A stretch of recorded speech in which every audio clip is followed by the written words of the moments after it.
Battle of ideas, ideas कहीं नजर नहीं आ रहे। आपके और मरकज के दरमियान तालमेल नजर नहीं आता, और आएगा कैसे जब वो आपको कॉन्फिडेंस में नहीं लेते। आपको वजीर आला बने अब 1.5 महीने, इन 1.5 महीनों में 2 बार हाई लेवल मीटिंग बुलाई गई दिल्ली में, बिलखसूस जम्मू कश्मीर को लेकर। होम मिनिस्टर साहब ने मीटिंग चेयर की। पहले मीटिंग में रियासत की नुमाइंदगी जनाब गवर्नर साहब ने की, आप नहीं थे। दूसरी मीटिंग में तो गवर्नर साहब भी नहीं थे,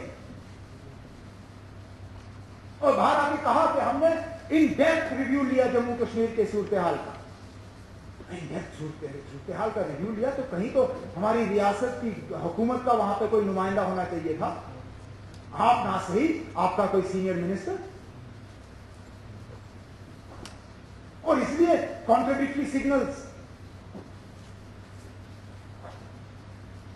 एजेंडा फॉर अलायंस में अफवाह की बात होती है, और पार्लियामेंट में आप ही के मेंबर का सवाल का जवाब आता है कि अफवाह पे कोई सोच ही नहीं सकता।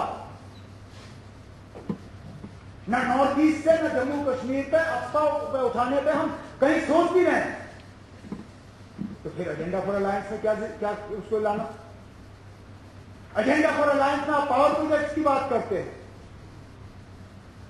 वो 2 महीने का जो इंतजार, उसमें भी पावर प्रोजेक्ट्स का शोशा चला, और पावर के मिनिस्टर कहते हैं मांगते तो सब हैं लेकिन मिलना किसको। यहां श्रीनगर आए, कहा आप कश्मीरियों को अपना सोच बदलना होगा, तो फिर ये तो धोखा है ना। गवर्नर साहब से आप एजेंडा फॉर अलायंस की तारीफ करवा देते हो, और आप ही के साथी उस एजेंडा फॉर अलायंस की धज्जियां उड़ाते हैं। जमीन को लेके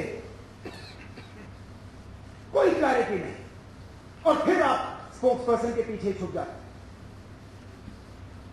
3 इश्यूज आज बर्नी इश्यूज रियासत के जमीन को लेके, और कोई क्लैरिटी नहीं, कोई डायरेक्शन नहीं, कोई विजन नहीं गवर्नमेंट की तरफ से। इंडस्ट्रियल पॉलिसी आप ही की बनाई हुई, 24 घंटे नहीं लगे, आपने पॉलिसी का ऐलान किया, कहीं से शोर उठा, पॉलिसी वापस। आप किस लीडरशिप की आप बात कर रहे हो बेग साहब? जब आपने अपनी तकरीर में कहा कि not following public opinion but leading, तो लीड करिए ना। अगर ये आपकी इंडस्ट्रियल पॉलिसी है तो कहिए ये हमारी पॉलिसी है, हम इसको कबूल करते हैं, हम इसको ओन करते हैं, हम इसको इंप्लीमेंट करेंगे। 24 घंटे नहीं लगे, पॉलिसी बंद। सैनिक कॉलोनी पे कोई क्लैरिटी नहीं। आपके मेंबर कहते हैं बिल्कुल बननी चाहिए, और हर कोई किसी भी रियासत का हो वो यहां जम्मू कश्मीर में मरते हैं, उनको यहां बसने की इजाजत होनी चाहिए। आपसे हम कुछ नहीं सुनते, उल्टा आप मेरे ऊपर इल्जाम लगाते हैं, आपके स्पोक्स पर्सन मेरे ऊपर इल्जाम लगाते हैं कि एज फॉर्मर चीफ मिनिस्टर मैं इरिस्पॉन्सिबल हूं, अफवाहबाजी। मैंने उसी वक्त आपसे कहा कि अगर मैंने कुछ गलत कहा हो, जो मैंने ऑर्डर सोशल मीडिया के जरिए लोगों के साथ शेयर किए, मैंने कहा अगर ये ऑर्डर गलत है मेरे खिलाफ आप मुकदमा करिए, फाइल करिए एफआईआर। नहीं किया आपने, उसी से शायद पता चल जाता है कौन सही है और कौन गलत। मैंने कभी आपसे ये नहीं कहा कि सैनिक कॉलोनी मत बनाइए, उल्टा मैंने आपसे पूछा कि आप सिर्फ हमें यह बताइए कि इस सैनिक कॉलोनी में आप स्टेट सब्जेक्ट का जो कानून है उसको आप कैसे बचाएंगे।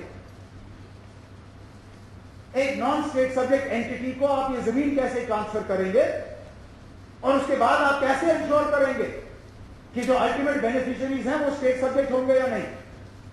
उल्टा वहां से जवाब आता है नहीं यार ये प्रपोजल तो उमर अब्दुल्ला के वक्त में शुरू हुआ। अरे कौन कहता है नहीं आया एजेंडा में? आया होगा, एजेंडा राजभवन से तय होता है, आया होगा एजेंडा पे। लेकिन अगर एजेंडा पे ही लाना काफी है मुझे कसूरवार ठहराने के लिए, तो फिर बाकी चीजों के लिए भी आप मुझे ही क्रेडिट दे दीजिए।